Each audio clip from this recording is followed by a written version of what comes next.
नमस्कार दोस्तों, मैं सौरभ अग्निहोत्री। स्वागत है आप सभी का। हम देख रहे हैं मध्य प्रदेश के इतिहास के बारे में, तो आज उसी कड़ी में देखेंगे गुर्जर प्रतिहार वंश के बारे में कि कैसे इनका संबंध मध्य प्रदेश से था। तो गुर्जर प्रतिहार वंश के बारे में देखते हैं। 8वीं शताब्दी के आरंभ में हरिश्चंद्र द्वारा गुर्जर प्रतिहार वंश की एक शाखा मालवा में स्थापित की गई।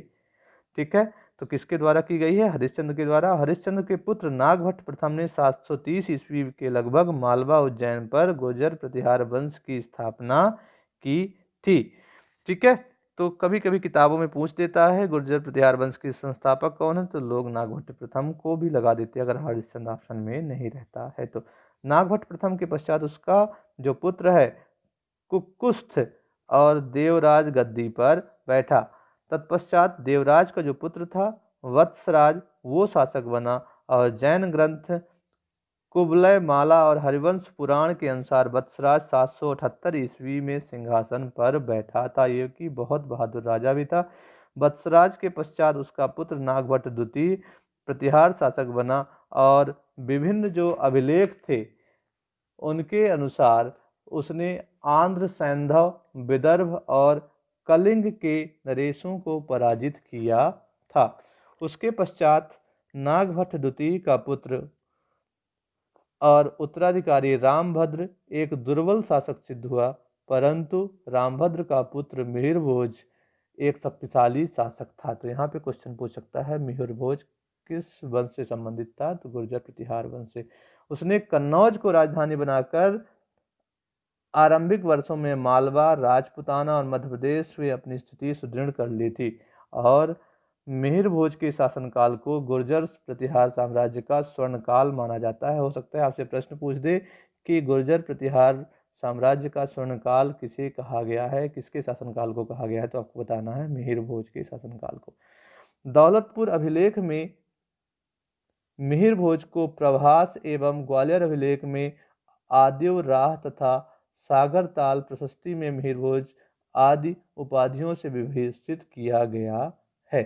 मिहिर भोज की कुछ मुद्राओं में भी उसे आदि बराह कहा गया है। तो क्वेश्चन आपसे कभी पूछ दे कि आदि बराह किस गुर्जर प्रतिहार शासक को कहा गया है, तो आपको बताना है मिहिर भोज को। मिहिर भोज के ग्वालियर तथा सागर अभिलेखों से स्थानीय प्रशासन तथा व्यापार के विषय में जानकारी मिलती है। ठीक है, मिहिर भोज के पश्चात उसका पुत्र महेंद्र पाल प्रथम सिंहासन पर बैठा, जो निर्भय राज कहलाता था। उसने पूर्व दिशा में अपने राज्य का विस्तार किया। उसका राज्य हिमाचल से लेकर विंध्याचल और पूर्वी समुद्र तट से लेकर पश्चिमी समुद्र तट तक विस्तृत था। और महेंद्र पाल के पश्चात उसका जो पुत्र था भोज द्वितीय शासक बना, जिसको अपदस्थ कर उसका सौतेला भाई महिपाल शासक बना। महिपाल के समय राष्ट्रकूट राजा इंद्र तृतीय ने आक्रमण कर महिपाल को परास्त कर दिया और कन्नौज को लूटा, परंतु इंद्र तृतीय के वापस लौटने के उपरांत महिपाल ने अपने खोए हुए साम्राज्य के बड़े भूभाग पर पुनः अधिकार करके अपनी स्थिति को फिर से सुदृढ़ कर लिया था। और महिपाल के समय 940 ईस्वी के आसपास राष्ट्रकूटों ने पुनः उत्तरी भारत पर आक्रमण कर कलिंजर और चित्रकूट के दुर्गों पर भी अधिकार कर लिया था। और महिपाल के पश्चात उसके पुत्र महेंद्र पाल द्वितीय ने 946 ईस्वी तक शासन किया। उसके बाद के शासक शक्तिहीन सिद्ध हुए और प्रतापगढ़ शिलालेख के अनुसार 946 ईस्वी में मालवा तक प्रतिहार साम्राज्य का हिस्सा रहा। ठीक है, देवपाल के शासनकाल में प्रतिहार साम्राज्य जो था वो खंडित होने लगा और प्रतिहारों की शक्ति का निरंतर पतन होता चला गया। अंततः प्रतिहार साम्राज्य को अनिलवाड़ा के चालुक्यों, जिजाग भुक्ति के चंदेलों, डाहाल के चंदियों, मालवा के परमारों, दक्षिणी राजपुताना के गुहिलों, शकंबरी के चौहानों और ग्वालियर के कच्छाप घातों ने आपस में बांट लिया। तो ये हमने देखा गुर्जर प्रतिहार वंश। ठीक है, तो इसमें कुछ राजाओं के नाम हैं जिनको आपको याद रखना है। पेपर में सिर्फ राजाओं के नाम पूछे जाते हैं, बहुत ज़्यादा पूछा गया तो, या फिर किसने किसको हराया था ये पूछा जाता है। मालवा का परमार वंश। मालवा के परमार शासक जो थे प्रारंभ में राष्ट्रकूटों के सामंत थे। 812 ईस्वी के आसपास राष्ट्रकूट नरेश गोविंद तृतीय ने प्रतिहार नरेश नागभट्ट द्वितीय से मालवा को जीतकर अपने सामंत उपेंद्र या कृष्णराज को सिंहासन पर बिठाया और कृष्णराज परमार राजवंश का संस्थापक था। तो क्वेश्चन कई बार पूछा गया है कि परमार राजवंश का संस्थापक कौन था, तो आपको बताना है कृष्णराज या उपेंद्र। एक बार एमपीपीएससी प्रीलिम में भी ये क्वेश्चन पूछा जा चुका है। यद्यपि प्रतिहारों द्वारा मालवा को पुनः जीत लिए जाने के पश्चात मालवा पर इस वंश का अधिकार समाप्त हो गया और 946 ईस्वी तक यह प्रतिहारों के आधिपत्य में बना रहा। इसके पश्चात परमार वंश के बैरी सिंह द्वितीय ने राष्ट्रकूट नरेश कृष्ण तृतीय की सहायता से प्राप्त कर मालवा क्षेत्र को पुनः अधिकार में ले लिया और उदयपुर प्रशस्ति के अनुसार उसने अपनी तलवार के बल पर यह सिद्ध कर दिया कि धार अर्थात धारा उसी की है। और बैरी सिंह द्वितीय के शासनकाल में परमारों ने अपनी राजधानी मूल स्थान उज्जैन से धार स्थानांतरित की थी।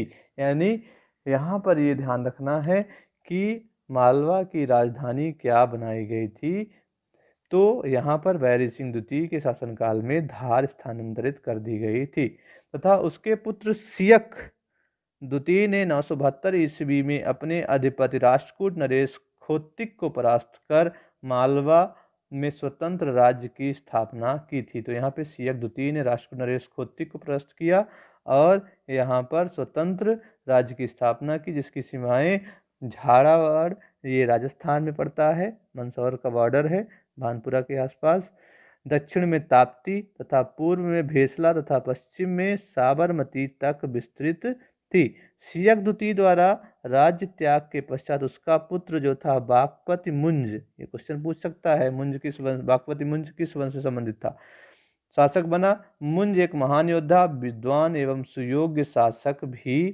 था। उसके पश्चात मालवा में स्वर्ण युग आरंभ हो गया। उसने धार में मुंज सागर झील का निर्माण कराया था। तो क्वेश्चन पूछ सकता है कि मुंज सागर झील का निर्माण किसके द्वारा करवाया गया था, तो या किस वंश के द्वारा करवाया गया था, तो मालवा के परमार शासक द्वारा करवाया गया था। मुंज के द्वारा महेश्वर, उज्जैन, ओंकारेश्वर और धर्मपुरी में भी सुंदर मंदिरों का निर्माण कराया था और उसने कलजुरी, हूण और चालुक्य शासकों से युद्ध में विजय प्राप्त की थी। तो ये भी आपको याद रखना है, ठीक है।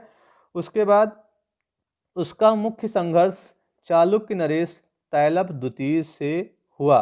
तो हो सकता है पूछ दे कि बागपति जो मुंज था उसका संघर्ष किससे था, तो चालुक्य नरेश तैलप द्वितीय से हुआ। मुंज ने उसे 6 बार परास्त किया, किंतु 7वें आक्रमण में अपने अमात्य रुद्रोदित्य का परामर्श न मानते हुए गोदावरी नदी को पार कर गया, जहां तैलप द्वितीय ने उसे बंदी बना लिया और कुछ समय के पश्चात उसे मृत्यु दंड दे दिया था। ठीक है, तो तैलप द्वितीय संघर्ष था, 6 बार उसने खुद हराया, 7वीं बार हार गया, जिस कारण उसको मृत्यु दंड मिली। मुंज के पश्चात उसका भाई सिंधुराज शासक बना। उसने दक्षिण के चालुक्य नरेश सत्याश्रय को परास्त कर अपने भाई मुंज द्वारा खोए गए भूभाग पर पुनः अधिकार कर लिया और उसकी अन्य विजयों और उपलब्धियों का वर्णन पद्मगुप्त ने अपने काव्य नवसहसांक चरित में किया है। नवसहसांक चरित किसकी है, ये पूछ सकता है। फिर में सिंधुराज द्वारा धार में शिवलिंग की स्थापना किए जाने का उल्लेख है। तो क्वेश्चन पूछ सकता है धार में शिवलिंग की स्थापना का उल्लेख किस काव्य में है, तो नवसहसांक चरित में है। सिंधुराज अनिलवाड़ा के चालुक्य नरेश चामुंड राय के साथ युद्ध में सहयोगी था। फिर सिंधुराज के पश्चात उसका जो पुत्र था भोज, लगभग 1000 से 1055 ईस्वी तक मालवा के सिंहासन पर बैठा। राजा भोज जो थे वो महान योद्धा के जो साथ साथ वो एक कवि भी थे। ठीक है, तो ये आपको याद रखना, या फिर वो एक विद्वान भी थे। भोजपाल या भोपाल शहर का नाम राजा भोज के नाम पर ही पड़ा और राजा भोज ने भोपाल के निकट ग्राम भोजपुर नामक ग्राम की स्थापना की और एक शिव मंदिर का निर्माण भी करवाया था। ये क्वेश्चन बहुत पूछा जाता है। राजा भोज द्वारा भोजपुर में ही एक विशाल बांध का निर्माण करवाया था। इस विद्वान राजा ने अनेक विषयों पर या विभिन्न विषयों पर 23 ग्रंथों की रचना की थी। वहीं आईने अकबरी के अनुसार राजा भोज की राजसभा में 500 विद्वान थे, ठीक है, जिसमें धनपाल, उबत आदि प्रमुख थे। ये क्वेश्चन बहुत पूछा जाता है। उसने धार में संस्कृत के पठन पाठन के लिए एक विद्यालय की स्थापना की थी, जिसे भोजशाला कहा गया है, तथा यहीं पर सरस्वती मंदिर का भी निर्माण करवाया था। ये बहुत बार पूछा जा चुका है, ठीक है। यहाँ पे भोजपुर और सरस्वती मंदिर, भोजशाला, ये सारी चीज़ें आपको याद रखना है। 1020 ईस्वी में भोज ने शिलाहार काशी देव को पराजित कर कोंकण पर विजय प्राप्त कर ली और कुछ समय तक इसे अपने अधीन रखा। उसने उड़ीसा में महानदी के तट पर स्थित आदि नगर के शासक इंद्ररथ को परास्त किया था। भोज ने दक्षिण गुजरात के शासक कीर्तिराज से युद्ध किया था तथा भोज ने 1008 ईस्वी में हिंदू शासी आनंदपाल को महमूद गजनबी के विरुद्ध सहायता प्रदान की थी तथा उसके पुत्र त्रिलोचन पाल को 1019 में अपने राज्य में आश्रय भी दिया था। ये आपको चीज़ें याद रखनी है। अब यहाँ पे महत्वपूर्ण है कि राजा भोज ने त्रिपुरी के कलचुरी शासक गांगेय देव को परास्त किया था। 1047 ईस्वी के लगभग कल्याणी के चालुक्य सोमेश्वर प्रथम ने राजा भोज को परास्त कर धारा नगरी को लूट लिया था और उसके जीवन के अंतिम दिनों में चालुक्य शासक भीम और त्रिपुरी के कलचुरी राजा लक्ष्मीकर्ण ने संयुक्त रूप से मालवा पर 1053 ईस्वी में आक्रमण किया, जिसमें राजा भोज की मृत्यु हो गई थी, ठीक है।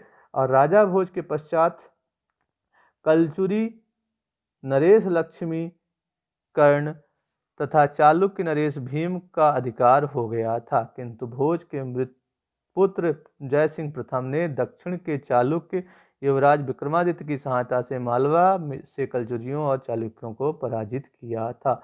परंतु शीघ्र ही त्रिपुरी के कलचुरी राजा लक्ष्मीकर्ण ने चालुक्य शासक सोमेश्वर के साथ मिलकर जयसिंह पर आक्रमण कर युद्ध में उसका वध कर दिया था।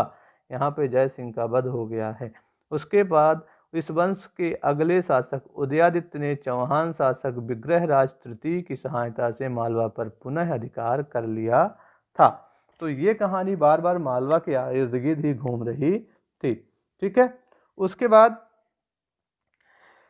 उदयादित्य की रानी सालमाली ने भोपाल में एक मंदिर सभा मंडल का निर्माण करवाया। वर्तमान में इस स्थान पर कुदसिया बेगम द्वारा निर्मित मस्जिद है, ठीक है। तो ये भी पूछ सकता है।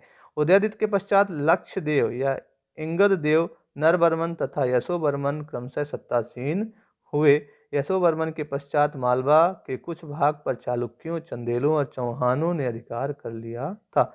और गुजरात के चालुक्य जयसिंह सिद्धराज ने संपूर्ण मालवा पर अधिकार कर अवंतीनाथ की उपाधि धारण की थी। क्वेश्चन पूछ सकता है, अवंतीनाथ की उपाधि किसने धारण की थी? चालुक्य जयसिंह सिद्धराज ने, ठीक है। और 1138 ईस्वी तक मालवा जयसिंह के आधिपत्य में रहा। इसके बाद जयवर्धन इस वंश का उत्तराधिकारी हुआ।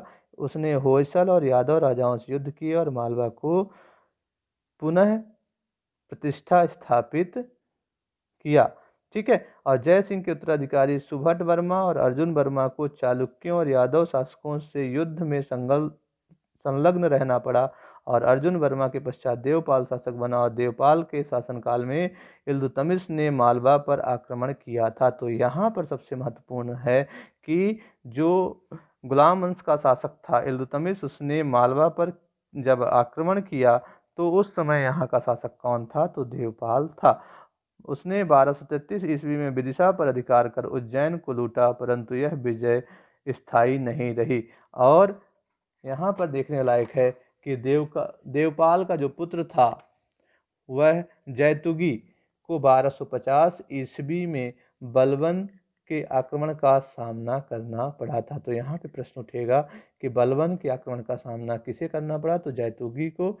और कालांतर में गुजरात के बघेल शासक विशाल देव ने धार को नष्ट कर दिया और यादव राजा कृष्ण ने मालवा पर भीषण आक्रमण किया था। लगभग इसी के समय मालवा का विघटन प्रारंभ हो गया था तथा 1283 ईस्वी के बाद रणथंभौर के हमीर चहमान तथा जलालुद्दीन खिलजी ने परमारों के क्षेत्र में लूटमार प्रारंभ कर दी और अंततः 1305 ईस्वी में परमार वंश का अंतिम शासक महलक देव को अलाउद्दीन खिलजी के सेनापति आइन उल मुल्क ने पराजित कर दिया तथा उसके मालवा राज्य को दिल्ली सल्तनत में शामिल कर लिया। तो यहाँ पे प्रश्न उठेगा, आपका जो परमार वंश है उसका अंतिम शासक कौन था और किसने दिल्ली सल्तनत में शामिल किया था? बलबन के समय यहाँ कौन था? इल्तुतमिश के समय यहाँ कौन शासक था परमार वंश का? ठीक है, ये दोनों चीजें आपको याद रखनी है। तो ये आज हमने देखा परमार वंश के बारे में। अब हम अगली कड़ी में देखेंगे मध्य प्रदेश में दिल्ली सल्तनत का क्या संबंध था। ठीक है, तो ख्याल रखिए अपना और साथ ही साथ हमारे चैनल को लाइक और सब्सक्राइब जरूर करिएगा। धन्यवाद।